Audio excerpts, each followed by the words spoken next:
नमस्कार।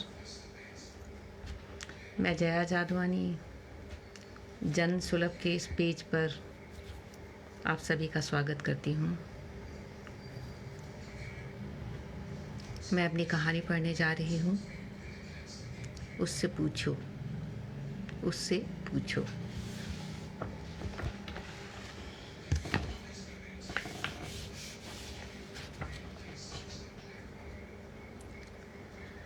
सुप्रसिद्ध कवि साहित्यकार आलोचक श्री संजय मूर्ति को इस वर्ष का साहित्य अकादमी पुरस्कार उनके नए कविता संग्रह उससे पूछो पर दिया जा रहा है। भास्कर समूह की ओर से उनको अनेक बधाइयाँ। इस छोटी सी खबर पर न्यूज़पेपर पलटते हुए मेरी दृष्टि अनायास पड़ती है। मेरे भीतर कुछ ठहर सा जाता है। उससे पूछो, उसकी आवाज़ मेरी आवाज़ में मर्ज क्यों है? मुझसे नहीं, उससे पूछो, मेरे मौन में क्यों गूंजती है वह एक धुन की तरह। पंखे की हवा में फड़फड़ाते न्यूज़पेपर को मैं अपनी हथेली से दबाए बैठी हूँ। मैंने अपनी हथेली हटा ली। वे फड़फड़ाते हुए इधर उधर बिखर गए हैं, उनके शब्दों की तरह, जिन्हें किसी वक्त तो मैं सहेज कर रखती थी और किसी वक्त उड़ जाने देती, यूं ही हवा में बेमतलब। शब्दों का नसीब सिर्फ उनकी पहचान से बदल सकता है। आपको कभी इनकी व्यर्थता का एहसास होता है? अक्सर जब ये सही कानों तक नहीं पहुंचते। तब आप क्या करते हैं? कुछ नहीं, उम्मीद के साथ धैर्य से प्रतीक्षा करता हूँ। औरों की तरह एक कवि भी यही चाहता है।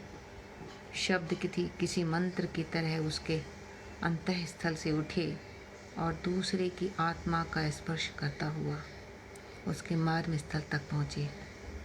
पर ऐसा हमेशा तो नहीं हो सकता। कहते कहते उनके चेहरे पर किसी सोच की परछाई उतर आई थी। जब वे पहली बार आए थे हमारे शहर में, तब हमारा किसी ने बस परिचय करवाया था समूह के साथ। मैंने तुरंत अपने बैग से उनका कविता संग्रह निकाला और उनके आगे कर दिया ऑटोग्राफ के लिए। किंचित हैरानी से उन्होंने मुझे देखा, ऑटोग्राफ देने से पहले सिर से पैर तक। आपका नाम पूछ सकता हूँ? मेरे लंबे कद की वजह से उन्हें अपना चेहरा ज़रा सा उठाना पड़ा था। मैंने ज़रा सा झुकते हुए उन्हें अपना नाम बताया तो उन्होंने बड़े बड़े शब्दों में पहले मेरा नाम, उन्हीं की कविता की 2 लाइनें, फिर अंत में अपने हस्ताक्षर कर दिए। कुछ ही शब्द थे, पर पूरा खाली पेज भर गया था। मैंने जब यही बात उनसे कही तो वे मुस्कुरा दिए। आपको क्यों पसंद है मेरी कविताएं? किताब लौटाते हुए उन्होंने पूछ लिया था। मैं अचानक गड़बड़ा गई। अटकते हुए कहा, आपकी कविताओं में राग होता है, आलाप या धुन, कुछ भी कहें। मैंने पढ़ती हूँ तो मुझे लगता है मैं गा रही हूँ।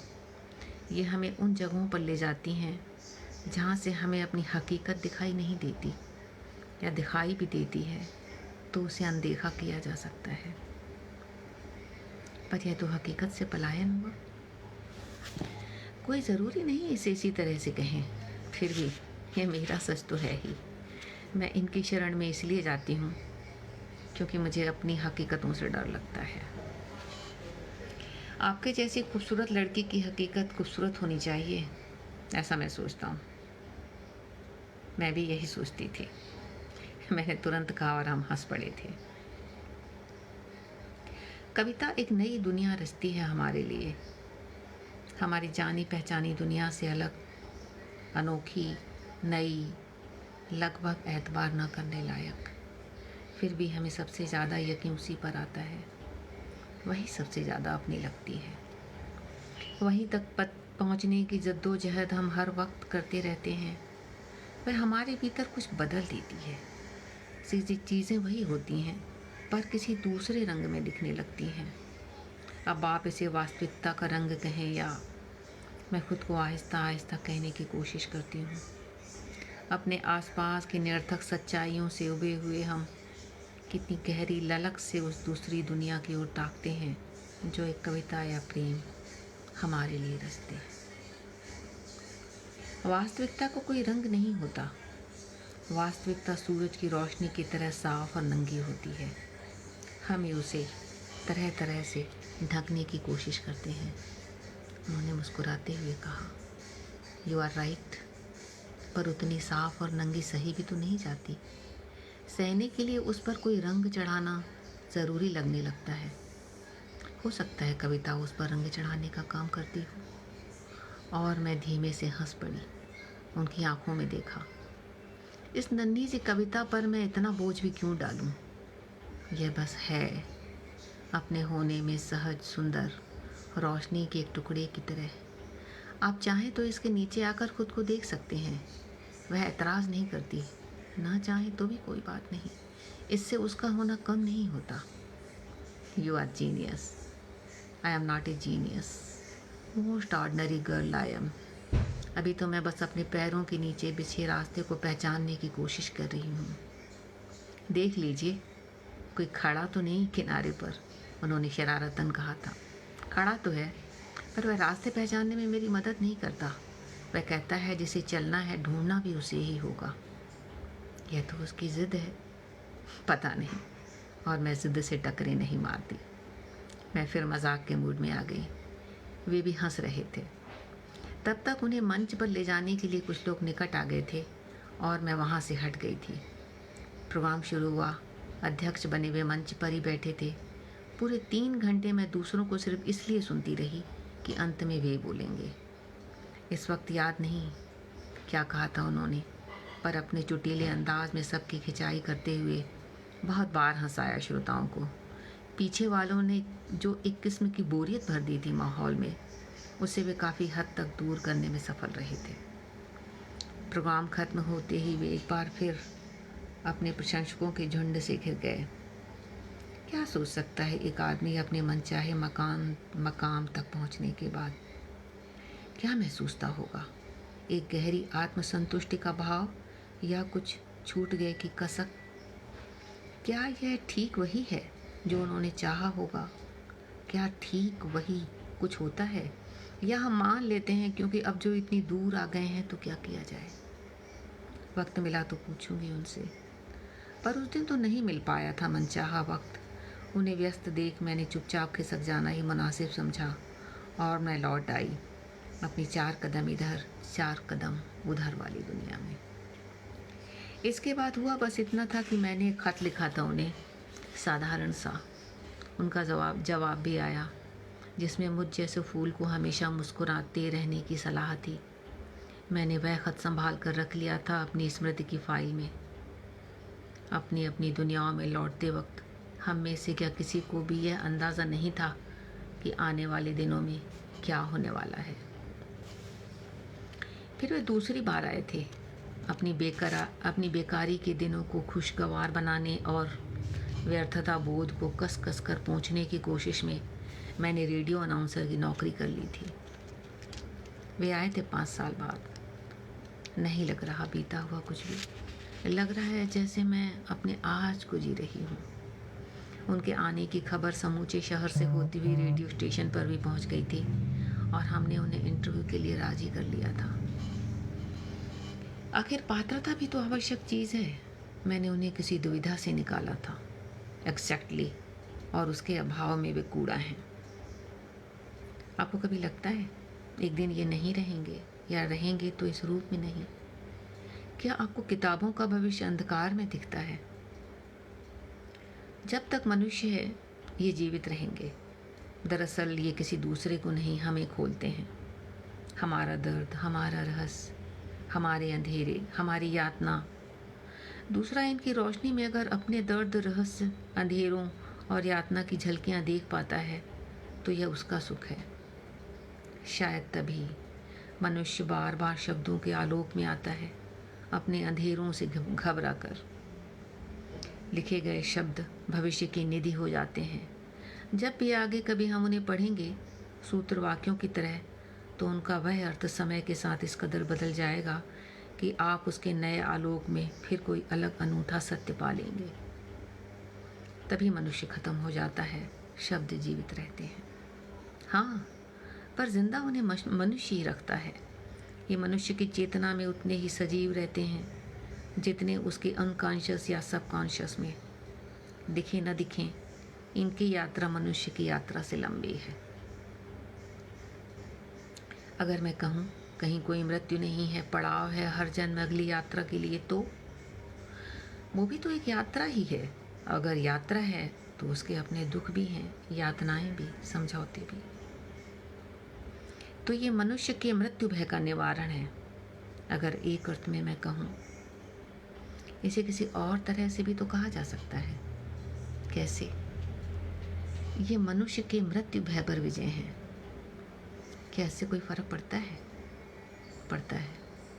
कैसे? मृत्यु भय मनुष्य का क्षणिक सच हो सकता है, पर उसका चिरंतन सत्य तो मृत्यु पर विजय ही है। पर प्रश्न फिर भी है कि मनुष्य की यातना के रास्ते में ये किस तरह उसका मार्ग प्रशस्त करते हैं। जब सारे रास्ते बंद हो चुकते हैं, तब अंततः शब्द ही मदद करता है हमारी। वहाँ अनंत रास्ते हैं, अनंत मंजिलें। चुनाव आपका है। कोई भी क्रांति हो, अस्तित्व में आने से पहले मनुष्य की चेतना में शब्द ही तो होते हैं। जमीन पर आने के बाद यही देह धारण करते हैं। कहते हैं कवि समाज को क्या देता है, तो यहाँ सिर्फ कविता पर ही नहीं, कवि पर भी प्रश्न चिन्ह है। आप इसके बारे में क्या कहना चाहते हैं? कवि समाज को अपनी सोच देता है, अपने मूल्य देता है, एक नया संसार देता है। आई थिंक 3 व्यक्ति एक धरातल पर साथ मिलते हैं, कवि, दार्शनिक और वैज्ञानिक। वे तीनों एक नए संसार का निर्माण करते हैं। संसार सिर्फ स्थूल ही तो नहीं है, जितना और जो दिखाई देता है सिर्फ वही तो नहीं है। स्थूलता के परे क्या है? What is love? It's just undefined abstract, जिसे एक कवि भरता है, दार्शनिक भरता है। यही सृजन है वास्तव में। यह वाक्य नहीं, बहुत कुछ उन्होंने मेरी आंखों में देखते हुए कहा था। किसी वक्त मैं भूल जाती कि मैं उनसे इंटरव्यू ले रही हूँ, न कि हमारी पर्सनल बात है। फिर सामने रखा माइक मुझे अपनी ड्यूटी की याद दिला देता। सृजन आपकी नज़र में? सृजन मुझे मानवीय और दिव्य एक साथ लगता है। यह काल, नश्वरता और द्वंद्व से मुक्ति है। I right to celebrate, explore, love, language and word. मैं उनके लिए लिखता हूँ जिन्हें मैं प्रेम करता हूँ। सबके लिए ऐसा हो लगता नहीं, पर मैं तो अपनी लगी की ही बात कर सकता हूँ। मुझे अचानक हंसी आ गई। वे भी मुस्कुरा रहे थे। पर इतना ही नहीं था 1 घंटे के उस इंटरव्यू में, जो अभी भी मेरे पास सुरक्षित है। और भी कई बातें थीं। आलोचना की स्थिति, उपस्थिति को लेकर फैलती निराशा, पुरस्कारों का छीजता सम्मान, संपादकों का घटता आदर, एक ही किस्म की रचनाओं की बाढ़, मूल प्रश्नों से भटकते विमर्श। और अंत में मैं उनसे आग्रह करती हूँ वे अपनी कोई नई और पसंदीदा कविता पढ़ें। उससे पूछो वह अब तक कहाँ थी, अब जब कि सबके घर जाने का वक्त आ चुका। बचा है तेल जरा सा इस दिए में, और अंत के बाद की उम्मीद। बचाया नहीं जा सका कुछ भी, बहुत कुछ की चाह में।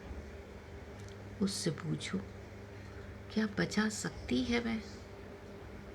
उन्हें याद थी अपनी कविता, और वे मेरी तरफ देखकर पढ़ रहे थे। रिकॉर्डिंग रूम में हम दोनों अकेले थे। उनकी वह आवाज़ मैंने बहुत ध्यान से सुनी थी। क्या था उस आवाज़ में? एक खालिस दर्द, अपनी अपूर्णता पर गर्व, हार जाने का अभिमान। मैंने खुद को उन्हें देखने दिया।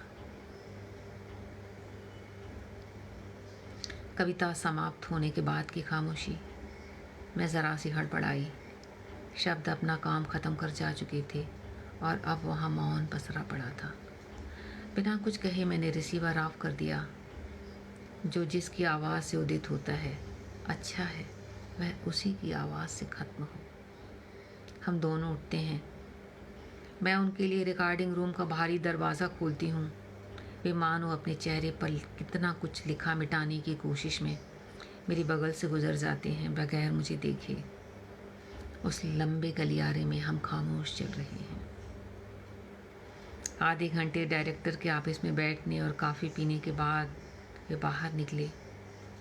मैं इधर उधर चहलकदमी करती हुई उनके बाहर आने की प्रतीक्षा कर रही थी। 1:30 बज गया था। 2 बजे लंच ब्रेक होता है 1 घंटे का। यह 1 घंटा उनके साथ बात करके कुछ खुशी कमाई जा सकती है। उन्हें छोड़ने कुछ लोग बाहर आने लगे तो उन्होंने माफ़ी मांग ली, कहा वे चले जाएंगे, उनके लिए वे परेशान ना हो। मैं बाहर तक छोड़ देती हूँ। मैंने नज़दीक आकर कहा तो मेरी बॉस संतुष्टि से सिर हिलाती हुई भीतर चली गई। तो आप मुझे बाहर तक छोड़ेंगे? उनके जाने के बाद उन्होंने शरारत से मुझे देखा। अगर आप इजाज़त दें तो। सब कुछ मांगा नहीं जाता, बस मौका मिले ले लो। सामने वालों को पता नहीं चलना चाहिए आपने क्या ले लिया। मैंने मुस्कुराते हुए सिर हिलाया और हम साथ चलने लगे। बाहर छोड़ना, इसके साथ छोड़ना शब्द कितना ख़तरनाक है।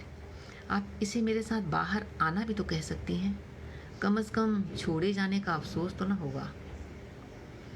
शब्द बदल देने से आप नहीं जाएंगे? जाऊंगा, पर इस तरह नहीं। वैसे मैं कहीं जाना नहीं चाहता। मैं अपने देवताओं के पड़ोस में रहना चाहता हूँ। उन्होंने मेरी आंखों में देखते हुए कहा। देवताओं से पूछ लिया है? आपको लगता है उन्हें ऐतराज़ होगा? ऐतराज़? वे अपना राज्य खाली कर ज़मीन पर चले आएंगे। फिर तो मैं ज़मीन की देवियों को वहीं ले जाऊंगा, उनसे बचाते हुए। उनसे बात करना ऐसा ही था, वाक्य पर वाक्य बनते जाते, खुद ब खुद, अप्रयास, न चाहते हुए भी। इस पर हैरत होती। वैसे मैं आपसे कुछ पर्सनल पूछना चाहती थी, पर यह सोचकर रुक गई कि आप शायद पसंद न करें। बचता नहीं है एक कवि या कलाकार के जीवन में कुछ अनछुआ। सारा कुछ तो दे देता है वह अपनी कला को, जिसे दूसरे लोग बचाने की कोशिश भी करते होंगे, कभी वह भी नहीं बचा पाता। यकीन मानिए, ऐसा कुछ अगर है भी तो निरर्थक है। इस वक्त हर समय का सच अलग अलग होता है। Truth is the always in the form of making. मैंने बीच में ही कहा तो वे हंस दिए। सच का अपना एक सौंदर्य शास्त्र होता है, उसी के भीतर से प्रेम उदित होता है। उन्होंने मुझे गहरी नज़रों से देखते हुए कहा। मैंने उनकी आंखों में देखा और देखती रही। कुछ लम्हे गुजर गए। मैंने अपनी आंखें परे कर ली। आपके पास एक अच्छी भाषा है और दिलकश आवाज़। आप अपनी सांसों का इस्तेमाल बखूबी करती हैं। उन्होंने ही जैसे बात बदलने के लिए कहा। इस्तेमाल करना हम सभी सीख जाते हैं एक न एक दिन अपने हुनर का, पर भाषा मेरी नहीं, भाषा मैं खुद हूँ और इसे मैं प्रेम करती हूँ। ऐसी बातें सिर्फ एक कवि ही कह सकता है, और मैं जानता हूँ आप कविताएं लिखती हैं। मैं उन बेवकूफ़ों में से हूँ जो हर वक्त अपने आप से अपने होने की वजह पूछते रहते हैं। हमारे भीतर से जो फूटता है वे भी प्रश्न ही होते हैं, उत्तर नहीं। शक्ल उनकी कोई भी हो। मैं हंस पड़ी। आप स्वयं एक प्रश्न चिन्ह भी हैं। मैं आपको देखता हूँ तो एक अजीब सी हैरत में डूब जाता हूँ, जैसे हम मकानों के बीच से गुजरते गुजरते एकाएक इतने खुले में आ जाते हैं कि यकीन करना मुश्किल हो जाता है। यह इसी के आसपास था। आप मेरी हौसला अफजाई कर रहे हैं। मैं मुस्कुरा दी। उसकी ज़रूरत आपको कहाँ है? आप तो अच्छे अच्छों के हौसले तोड़ देती होंगी। उन्होंने फिर शरारतन कहा तो हम हंस पड़े। फिर मैंने ही कहा, मेरे लिखने का कोई उद्देश्य नहीं। मैं सिर्फ अपने लिए लिखती हूँ। मेरे होने की वजह मेरी ही हैं। मेरी हंसी, मेरा दुख, मेरी कविता, मेरा प्रेम। मुझे लगता है हम सब अगर अपनी अपनी दुनिया ही उजरा सकें। आप खुद से बहुत प्रेम करती हैं। वे मुझे इस तरह देख रहे हैं कि मेरे चेहरे का रेशा रेशा उनके पकड़ में आ जाए। नहीं करना चाहिए। खुद से तो पता नहीं, पर जिससे करती हूँ उससे प्रेम करना खुद को ही प्रेम करने जैसा है, मैंने सोचा। मैंने ये नहीं कहा, सिर्फ पूछा। हाँ, मैं खुद से प्रेम करती हूँ, और मेरे इस घेरे में जो भी आता है उससे। खुद से प्रेम किए बिना आप दूसरे से भी तो नहीं कर सकते, खुद से ज़्यादा भी तो नहीं कर सकते।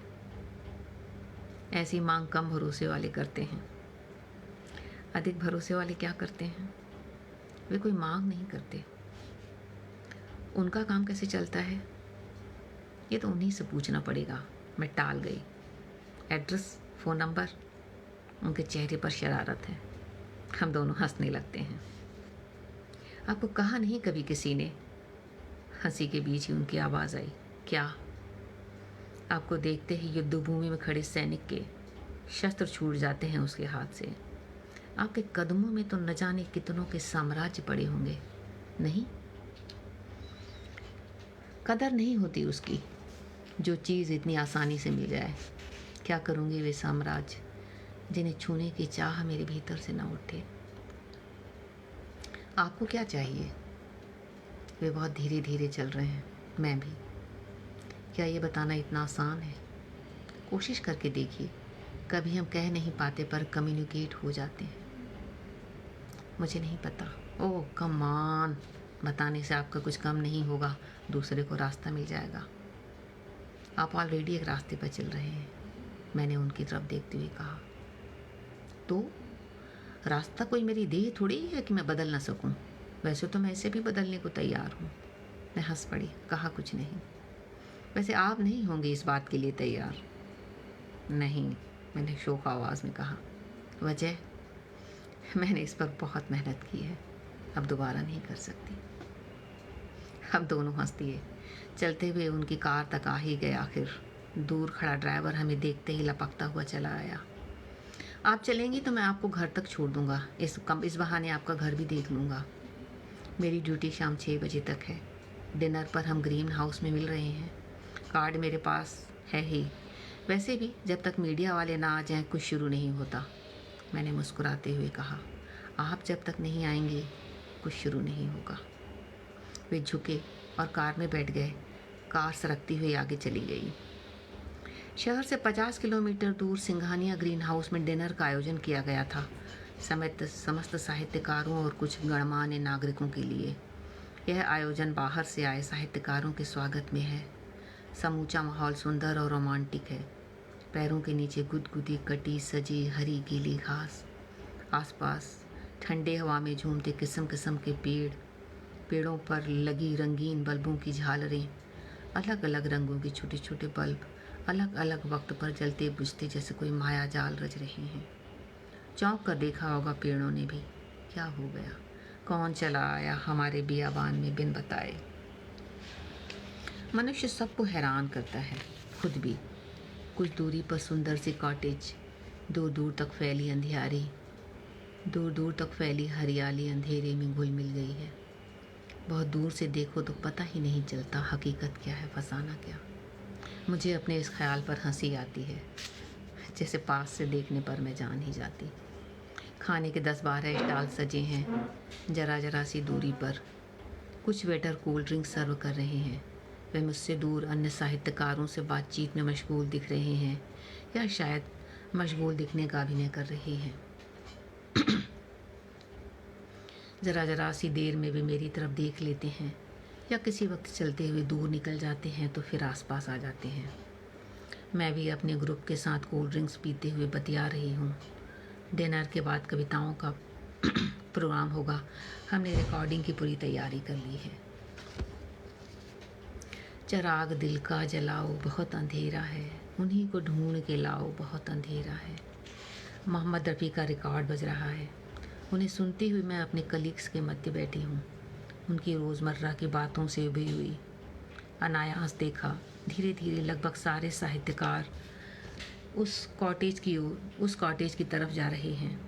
मैंने मुड़कर अपनी कलीग को देखा तो उसने हाथ से गिलास का शेप बनाया और होठों तक ले गई। फिर अभिनय करती हुई मेरे कंधे तक ढलक आई। मैं समझ गई, वैसे तो आज मुझे भी नशे की ज़रूरत है। मैं समझ नहीं पा रही अपनी हालत। कितने चैन से मैं जी रही थी, तो क्या वह चैन था? पता नहीं, पर दिखता तो था। घंटे भर बाद जब सारे बाहर निकले तब तक स्टॉल पर सजी डिशेस के नीचे लगे छोटे छोटे स्टोव जलने लगे थे। यह मध्य अक्टूबर की एक सिहरती रात है, जब जी करता है कुछ न कहा जाए, बस चुप रहा जाए। हवा के झोंकों के साथ अजीब सी महक आ रही है, घास की या मिले जुले पत्तों की पता नहीं। इस सारी चहल पहल से दूर सीमेंट की एक बेंच पर बैठी थी कि पीछे से किसी ने कंधे को छुआ भर। यह क्या कर रही हैं? मेरी उम्मीद ठीक थी, वे ही थे। प्रतीक्षा। मैंने उठते हुए उन्हें देखा। शायद ज़्यादा पीने की वजह से उनके गाल लाल दिख रहे हैं, कान की लबें भी, आंखें जैसे किसी अदृश्य आग में सुलग रही हैं। हम सबके भीतर कुछ न कुछ सदैव जलता रहता है, और अगर हम चाहते हैं कि ये यूं ही जलता रहे, बुझे ना, क्योंकि इसका बुझना अपना भी तो बुझना है, तो इसकी आग में हर दिन कुछ न कुछ डालना होगा। कुछ भी, कामनाएं, प्रेम, यातना, उदासी, कुछ भी। मेरी तो नहीं। उन्होंने अपनी सुलगती आंखें मेरे चेहरे पर गड़ा दी। जल सकता था मेरा चेहरा, खुद में, पर हुआ मात्र इतना कि भीतर रखी बर्फ की सिल अब उतनी कठोर नहीं रही। उंगली से छू दो तो उंगली गीली हो जाए। इसके पहले तो मुझे लगता है हम हर वक्त कुछ न कुछ होने की, कुछ न कुछ घटने की प्रतीक्षा करते रहते हैं। हमें लगता है कुछ होगा और यक बयक समूचा जीवन बदल जाएगा, हम कुछ और हो जाएंगे, और वह कभी नहीं होता। उन्होंने बेंच पर बैठते हुए मेरी बाहें पकड़ ली, कहा, बैठो, चलिए वॉक करते हैं, ये लंबा रास्ता गोल है, वापस यहीं ले आएगा। मैंने इशारे से बताया। वैसे तो सारे रास्ते वहीं ले आते हैं, जैसे 5 बरस लंबा रास्ता नहीं।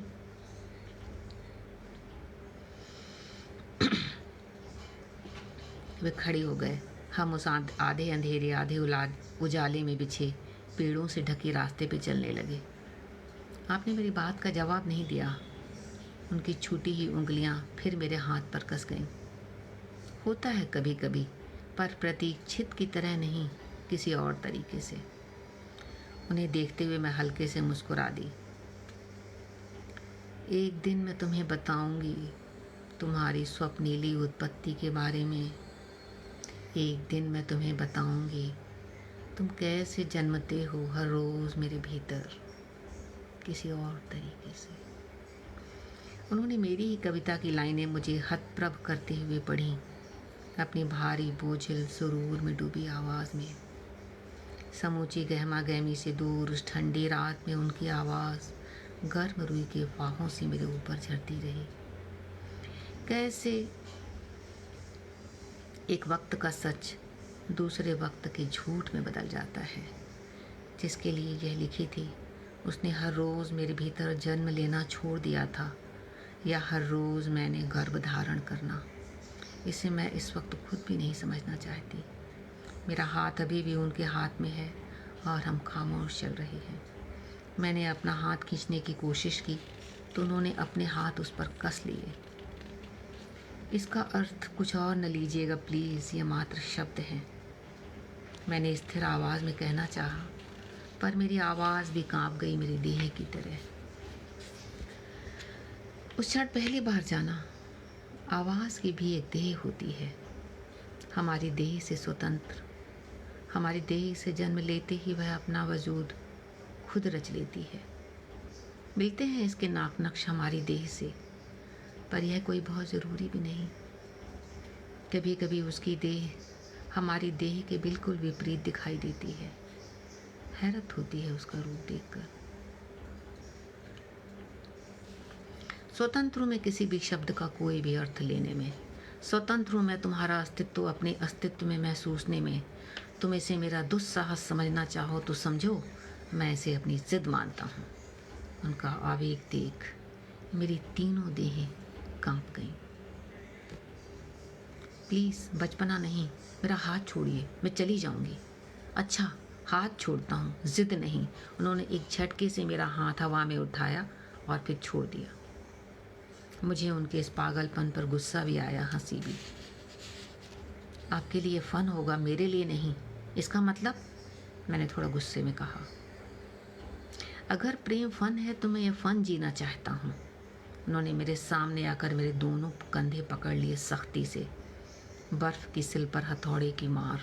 अगर ये सांस है तो मैं ये सांस लेना चाहता हूँ। अगर ये हवा है, अगर ये एहसास है, अगर ये जोखिम है, साहस है, क्षण भंगुर है, जो भी ये है, जो भी ये हो सकता है, मैं इसे एक बार समूचा जीना चाहता हूँ। वे अपनी भीतरी आवेश और नशे में समूचे कांप रहे थे, हवा की मार से घायल उस दरख्त की तरह जो अपने वजूद में स्थिर रहने की बेहिस चाह के बावजूद पूरा का पूरा लड़खड़ाता चला जाता है। एक बार और मैंने उन्हें मुस्कुराते हुए ठीक किया, अपने कंधों पर रखे उनके हाथ नीचे किए, छोड़ दिए। हाँ, एक बार और। वे लोग महान होंगे जो जीवन में सिर्फ एक बार प्रेम करते हैं, जिनका काम सिर्फ अपनी पत्नी से चल जाता है, जिनको दूसरों का संसार अपनी तरफ खींचता नहीं, जिन्हें दुनिया की असहनीय खूबसूरती बार बार पागल नहीं बनाती, जो मैं उनमें से नहीं हूँ। इसका मतलब मैंने कहना शुरू किया ही था कि किन्हीं कदमों की आहट सुनाई दी और आपस में बात करने की। दो लोग इधर ही आ रहे हैं, शायद हमें बुलाने। अपनी लंबाई के चलते मैंने 2 कदम आगे बढ़कर उन्हें आड़ दे दी ताकि वे खुद को संभाल सकें। मेरा चेहरा आगंतुकों की तरफ है और वे हमें इशारे से बुला रहे हैं। मैंने भी उन्हें अपने आने का इशारा दिया। वे लौटने लगे। मुझे पता है हम दोनों का यूं तन्हा घूमना न जाने कितने किस्से बनाएगा, जो उनके जाने के बाद भी इस शहर की हवा में चक्कर काटते रहेंगे, सूखे पत्तों की तरह बेमतलब, कभी छतों, कभी टूटी दीवारों, कभी आंगनों में गिरे हुए, जिन्हें कोई भी रौंद सकता है।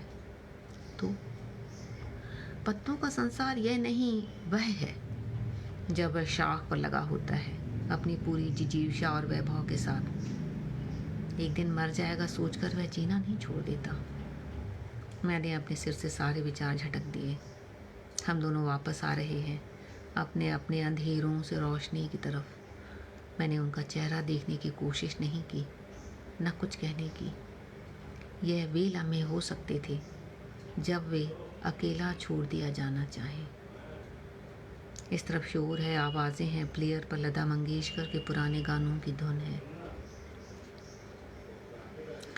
मैं अपने भीतर उठती राग की आदिम धुन पर पैर रख इधर उधर देख रही हूँ कि मेरे कलीग ने खाली प्लेट मेरे हाथ में थमा दी और मुझे खींचकर लाइन से लगा दिया। सबके साथ मैं भी आगे सरकने लगी और इस वक्त से उस वक्त तक पहुँच गई जब वे अपनी प्लेट अपने हाथों में लिए मुझे खोजते मेरे पास चले आए हैं। पिछले कुछ लम्हों की बनिस्बत अब वे काफ़ी सहज दिख रहे हैं। फिर भी क्षणों के तूफान के गुजरने के चिन्ह तो अभी भी हैं ही, चाहे अशांति से ढकती शांति की शक्ल में हो।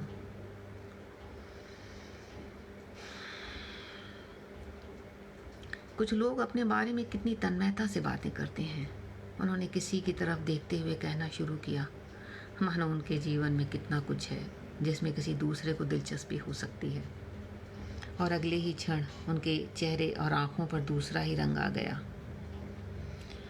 सच तो यह है, जब तक आदमी के भीतर प्रेम का उदय नहीं होता तब तक सब कुछ निरर्थक है, और वह यह बात जानता है। अब उन्होंने सीधा मेरी आंखों में देखा। प्रेम दरअसल रोशनी का एक सैलाब है। इसके सामने बहुत देर खड़ा नहीं रहा जा सकता। क्यों? मैं हंसती हूँ पीछे हटती हुई। मैं नहीं चाहती हमारी बातें किसी और कानों तक पहुँचे। पता नहीं अभी वे यह सब समझने की हालत में हैं या नहीं। शायद हैं, तभी मेरे साथ चलते हुए एक सुरक्षित कोने में आ जाते हैं। फिर तो प्रेम स्मृतियों में ही जिया जाएगा, क्योंकि जब जब यह सैलाब हम तक आएगा हमारे पैर उखड़ जाएंगे। मैंने माहौल को हल्का बनाए रखने के लिए कहा। और क्या, इतनी ताब इंसान में कहाँ कि वह सारी उम्र इस हरहराते समंदर के मध्य खड़ा हो सके। उसे तो किनारे पर पैर डुबोकर बैठकर या बीतती उम्र की यादों की मूंगफलियां छीलकर खाते हुए संतोष करना पड़ता है। इनमें साहस नहीं होता, वही ऐसी बातें करते हैं। मैंने तंज में कहा। तो आपका क्या ख्याल है? यह समंदर में डुबकी नहीं, समंदर में खो जाना है, समंदर ही हो जाना है। बाकी जो बचता है वह बकौल आपके मूंगफली के छिलके ही है। I love to talk to you. उनकी सांसें और आवाज़ दोनों भारी हो गई। मैंने कुछ नहीं कहा, उन्हें देखती रही। तुम्हें देखते ही भीतर कुछ उगता है। तुम नसों में जुनून भर देती हो, पैशन। तुम प्रेम की एक ऐसी लहर हो जिसकी चाह खुद समंदर को है। इसके बिना अधूरा है वह। मैंने अभी भी उन्हें कुछ नहीं कहा, बस उन्हें देखती रही। 5 साल के बाद आया हूँ मैं यहाँ। Long 5 years। तुम बिल्कुल वैसी ही हो। समय ने तुम्हें छुआ तक नहीं है। मेरा समय के साथ एक करार है, मैंने हंसी में कहा। कैसा करार? जिस दिन वह मुझे छू लेगा मैं स्वयं को उसमें मर्ज कर लूँगी। क्या मैं समय नहीं हो सकता? होना चाहेंगे? मेरी आवाज़ में अभी भी हंसी है। जिस जिस भेष में तुम मुझे पुकारोगी उस भेष में मैं दौड़ा चला आऊँगा। नियति के आंगन से उठकर तुम्हारी ओर आता हुआ, भोर के तारे सा टूटकर तुम्हारी झोली में गिरता हुआ, या दरख्त के पत्तों सा तुम पर झरता हुआ। देवताओं के पड़ोस को छोड़कर मैं तुम में रहना चाहूँगा। शर्त यही है, तुम मुझे पुकार लो। तौबा, उस आग से खेलते खेलते मैं स्वयं कांप गई। शब्दों के जादूगर हैं आप। मैंने मुस्कुराकर माहौल को हल्का बनाने की कोशिश की, व्यर्थ कोशिश।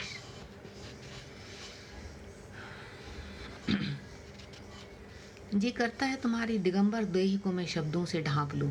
तुम साड़ी पहन लो शब्दों की। सुनकर मेरा चेहरा लाल हो गया। शब्दों में इतना साहस कहाँ कि दिगंबर देह का सच झेल सकें। वे तो उसे छूते ही भक्क से जल उठेंगे, सूखे पत्तों की तरह। मैंने तीखी आवाज़ में कहा और प्लेट रखने के बहाने मुड़कर दूर चली गई। एक पेड़ के समीप पहुंची, झुक कर अपनी प्लेट रखी और कुछ पल वैसे ही खड़ी रही। मेरी ज़बान पर कुछ तिक्त सा स्वाद था। मुझे पानी की तलब महसूस होने लगी। मुड़ी तो महज 1 मीटर के फासले पर वे मुझे अपनी ओर आते दिखे। मैंने इधर उधर देखा। काफ़ी लोग खाने में मशगूल थे, तो कुछ हम दोनों की लुका छिपी भी देख रहे थे, छिपी छिपी नज़रों से। अब वे मेरे सामने आकर खड़े हो गए। आप अपने दोस्तों के साथ रही, वरना, मेरी आवाज़ में मुस्कान भर आई, वरना तुम मुझे ले जाओगी। उन्होंने भी सहज ढंग से मजाक करते हुए कहा। मैं तो ले गई समझो। मैंने मजाक में कहना चाहा, पर कहा, वरना वे कहेंगे मैं आपको ले गई। उधर देखिए, आधे लोग हमें ही देख रहे हैं। देना चाहिए लोगों को बात करने का अवसर। बेचारों की ज़िंदगी में और होता ही क्या है। तुम मानो या न मानो, वे तो आते ही ऐसी तलाश में है कि कुछ मिल जाए अगले कुछ दिनों के लिए। वे भी अब हल्के फुल्के मूड की ओर लौट रहे हैं। उनके हाथों में अभी भी उनकी प्लेट है। वे मुझे खाते हुए नहीं, चुगते हुए दिख रहे हैं। हो सकता है मुझे रोके रखने का ये महज एक बहाना हो। तो 2 किस्म के लोग होते हैं, एक जो जीते हैं, दूसरे वे जो दूसरे को जीते हुए देखते हैं और उनकी बाबत अच्छी या बुरी बातें करके खुद को संतुष्ट करते हैं। बातें दूसरी ओर मुड़ गई हैं और अब मैं आराम से बातें कर रही हूँ। That's right. महत्वपूर्ण यह है मेरे लिए कि तुम खुद किन में से हो। कि तुम मुझसे बेहतर आप बताएंगे। मैं क्यों? कोई लड़की अगर सुंदर भी हो तो लोग उसकी बाबत नतीजे खुद ही निकाल लेते हैं, उससे पूछने की ज़रूरत नहीं समझते। मैं तुमसे पूछता हूँ। उन्होंने चम्मच प्लेट में छोड़ते हुए अचानक अपना चेहरा आगे किया, अपनी एक बाएं से मेरी बाएं पर दस्तक देते हुए नीची मगर दृढ़ आवाज़ में कहा, hello, listen, who is there? Nobody? May I come inside? Hello. ये सब इतना अचानक और इस तरह हुआ कि मैं सक पकाकर पीछे हट गई। मेरी कनपटियों पर कुछ जोर जोर से बजने लगा। चेहरा पसीने से नहा गया। अनियंत्रित सांसों को संभालते हुए मैंने अपना चेहरा मोड़ा और दूर चली गई। चलते हुए मेरे कदम लड़खड़ा रहे थे। चलते हुए मैं वहाँ पहुँची जहाँ ठंडे पानी की व्यवस्था थी।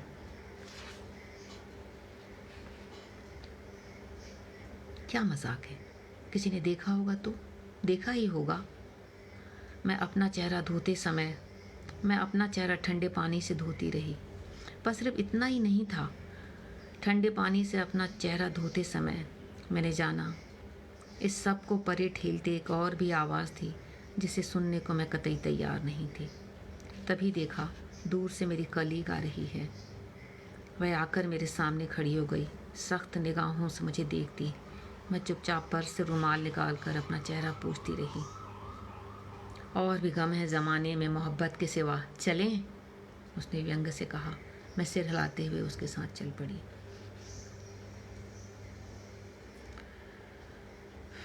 सिर्फ एक लम्हा फूंकना, तुम मेरी सांस में सांस, मुझे जीवित कर देना। सिर्फ एक लम्हा निहारना मेरी तरफ, मुझ में पंख उगा देना। सिर्फ एक लम्हा तुम मुझे देना शब्द एक, मुझे कालजयी बना देना। वे कविता पढ़ रहे हैं। नहीं, वे कविता नहीं पढ़ रहे। वे कुछ कह रहे हैं। नहीं, वे कुछ कह नहीं रहे। वे मुझसे कुछ पूछ रहे हैं। वे कुछ देख रहे हैं मुझ में। वे कुछ खोज रहे हैं। नहीं, हमें क्या पता कौन सी चीज़ कहाँ पड़ी है। कोई आता है, खोजता है, पता नहीं क्या क्या मिल जाता है उसे। अब कोई इनसे पूछे ज़रा, तुम तो चले जाओगे कल, ये जो ज़रा सा ले जा रहे हो, ज़रा सा दे जा रहे हो, कौन रखेगा इसका हिसाब? स्टेज की तरफ जाते मेरे पैर लड़खड़ा गए और मैं वहीं ठिठकी खड़ी रह गई। पूरी कविता सुनती रही। आवाज़ का रेशमी रेशा रेशा मेरे सामने इसलिए भी साफ था कि मैं उस भारी भरकम काले स्पीकर की बगल में खड़ी निस्पंद सी मंच की ओर ताके जा रही हूँ। शायद 10 कवि हैं, सफ़ेद चादरों पर बैठे। उनके पीछे लोकल संस्था का बैनर, माइक उनके सामने है और मेरे सामने वे। ना सिर्फ वे, उनके शब्दों में आकार लेती धरती की हरियाली, घास पर टिकी ओस की बूंद, कुपित देवताओं का षड्यंत्र, चट्टान की दरार से झांकता किसलय, उम्मीद के पहाड़ उठाए झिझकता कदम, हजारों रंग बदलता आसमान। मनुष्य करोड़ों कथाएं रोज रचता है, जिस प्रकृति की स्तुति में वह हर क्षण अपना रूप बदलती है। जो तुमने अभी कहा वह नहीं है, वह भी नहीं जो तुम कहने वाले हो, न वह जो आने वाले दिनों में कहोगे। प्रेम, प्रकृति और सत्य, क्या इनकी बाबत कुछ भी कहा जा सकता है? मेरी आंखें समूचे स्टेज पर से गुजरती हुई उन्हीं पर आकर रुक गई हैं। उनकी आंखें अपनी डायरी या पेपर जो भी उनके हाथ में है पर टिकी हुई हैं। बीच बीच में वे रुकते हैं जब उनकी किसी लाइन या शब्द पर कोई वाह कहता है या श्रोताओं में से एक हल्का सा शोर उठता है, कभी तालियों की गड़गड़ाहट, कभी दाद। मैं अपने होने की आहट को कम करती हुई स्पीकर की बगल में रखी कुर्सी पर बैठ जाती हूँ। पन्नों की सरसराहट, वे अपनी अगली कविता पढ़ रहे हैं। वह आती है सुबह के साथ, पंछी उसके साथ चले आते हैं। सूर्य अपनी बाहें रात से छुड़ा छा जाता है आसमान पर। पृथ्वी हसरत से उसे देखती है। शब्द मेरे भीतर के अंधेरों में फुलझड़ियों की तरह फूटते हैं या दीपावली में जलते किसी अनार की तरह। इतनी रोशनी, इतनी कि तुम कुछ नहीं कर सकते, घुटने टेक देते हो। स्टेज की बाईं तरफ रिकॉर्डिंग चल रही है। मेरे पैरों में इतनी ताकत नहीं है कि वहाँ तक पहुँचूँ। हम बिल्कुल उसी तरह रहेंगे तुम्हारी स्मृति में, जैसे देहिक गंध रति के बाद रहती है अपने साथ। जिस वक्त तुम्हें किसी की बहुत बहुत ज़रूरत होती है, हर लम्हा तुम्हारी देह तुम्हारे मन को छीलता, उन्हें टुकड़े टुकड़े करता गुजरता है, वह तुम्हें नहीं मिलता। समंदर की उत्ताल लहरें तुम्हारी दीवारों से टकरा टकरा कर तोड़ देती हैं तुम्हें, और तुम तकरीबन सारी उम्र उन टूटी दीवारों के सामने खड़े एक साबित घर की टूटी कल्पना को देखते रह जाते हो। उन्होंने लगभग 11 कविताएं पढ़ी, छोटी छोटी। आसपास के हल्के शोर से ऊपर उनकी आवाज़ किसी नदी में छोटी नाव की तरह तैर रही है। कविता की पतवार से उसे खेते हुए आहिस्ता आहिस्ता वे मेरे निकट आ रही हैं। मैं अपने आँखों के पानियों में गले गले तक डूबी किसी अनहोनी की प्रतीक्षा कर रही हूँ, पर नहीं होती इस तरह अनहोनियाँ। होनियाँ ही नहीं होती जहाँ कभी कुछ नहीं होता। जी करता है किसी के कंधे से लग जोर जोर से रोऊं। कहाँ है वह सख्त बर्फ़ की सिल्ली जिसे इतनी मुश्किलों से जमाया था मैंने, अपने आप को पूरा ठंडा करके। कमाल है, कुछ शब्दों की गर्मी क्या उसे इस कदर पिघला सकती है। वे जाकर अपनी जगह पर बैठ गए हैं। मैं ऐसे कोण पर खड़ी हूँ जहाँ से वे मुझे आसानी से नहीं देख सकते। उनकी आंखें एक बार भटक कर वापस लौट आईं। उनके बाद लगभग सभी ने कविताएं पढ़ी, पर वे जो जादू रच चुके थे उसका असर कोई कम नहीं कर पाया। 2 घंटे का वह कार्यक्रम काफ़ी अच्छा रहा। प्रेस वालों के कैमरों के फ्लैश लगातार चमकते रहे। कल के न्यूज़पेपर्स में इन सारों के इंटरव्यू छपेंगे। वही वही बातें। घटित के पन्ने सभी बाँच लेंगे, अघटित घटित के कौन बाँचेगा। और फिर जैसे कि हर चीज़ अंत की ओर जाती है, वह भी अपने अंत पर पहुंचकर ख़त्म हो गया।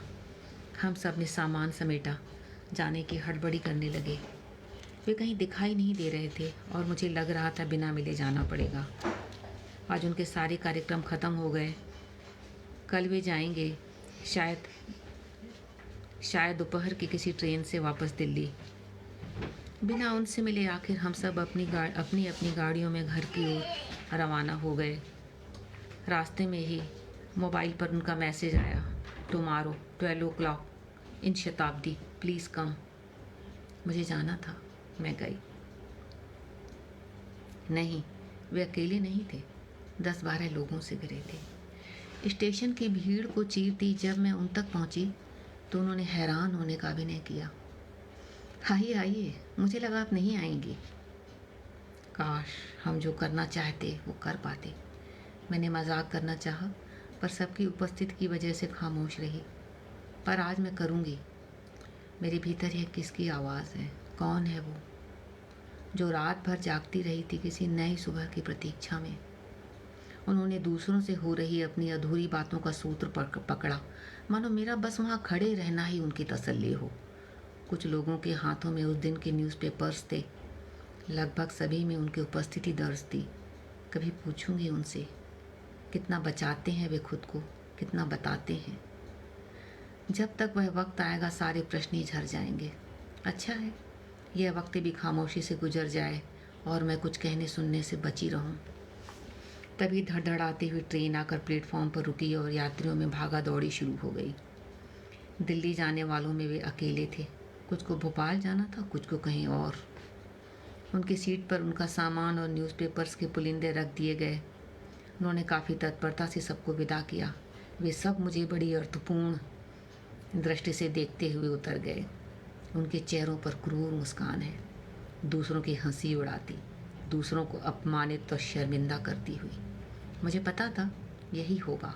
मैं नहीं आती, एक SMS कर देती, पर नहीं। दूसरों के डर से मैं अपनी निगाहों में अकृतज्ञ नहीं हो सकती। मैं उनके सामने वाली बर्थ पर बैठी हूँ। AC 2 टायर की वजह से भी भीड़ काफ़ी कम है।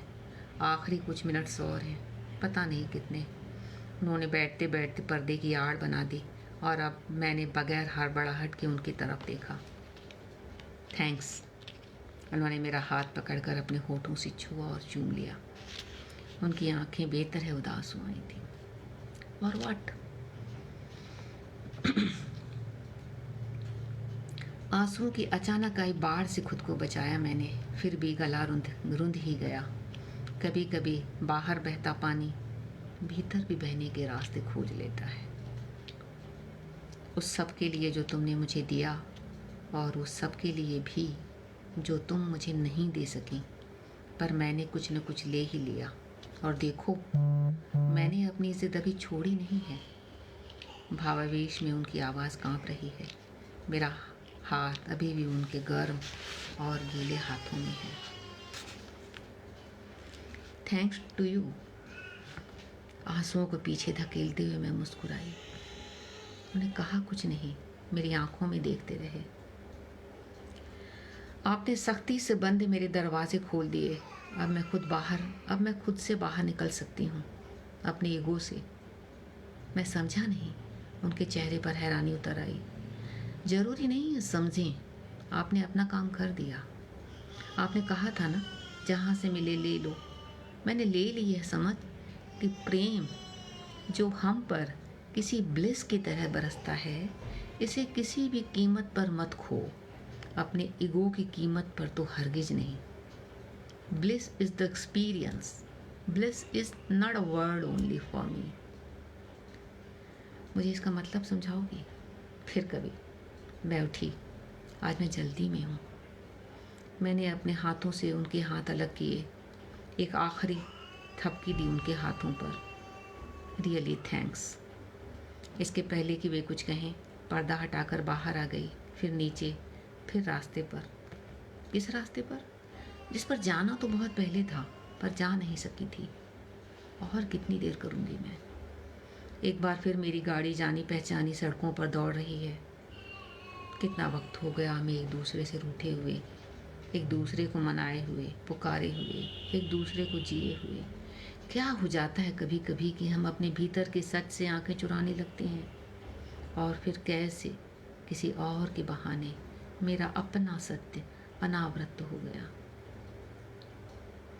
हो सकता है घर पर ना हो, फिर भी मैं जाऊंगी एक बार। यह पल लौटाया नहीं जा सकता। मेरी गाड़ी सीधे उनके घर के सामने रुकी।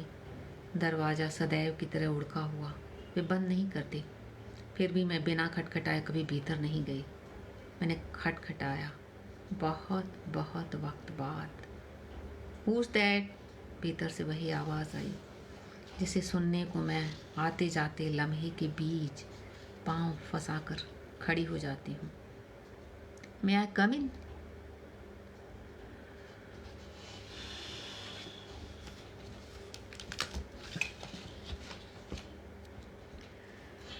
दोस्तों, कहानी ख़त्म होती है। अनएक्सपेक्टेड सा अंत रहा इस कहानी का। और ये कहानी हंस में छपी थी, और राजेंद्र यादव की फेवरेट कहानियों में से एक रही ये कहानी। लास्ट टाइम जब मैं राजेंद्र यादव के बारे में बात कर रही थी, मैंने कुछ स्मृतियाँ आप सभी के साथ शेयर की थी, उनकी और अपनी। तो ये जो कहानी संग्रह है उससे पूछो, ये 2009 में आया था, और राजेंद्र यादव ने 10 कहानी संग्रह चुने थे उस साल के बेस्ट कहानी संग्रह। उसमें से एक ये भी, उन्होंने इसको भी चुना था, और मैं बहुत खुश हुई थी। आशा है आप सबको मेरी कहानी पसंद आई होगी। दोस्तों, आपसे विदा लेती हूँ। बहुत बहुत धन्यवाद। मेरे जितने भी दोस्त आए हैं, मेरे जितने भी साथी आए हैं, मैं बाद में देखूँगी। और आपको कहानी कैसी लगी, अपनी प्रतिक्रिया मुझे ज़रूर देंगे, मुझे अच्छा लगेगा। Thank you very much. शुक्रिया।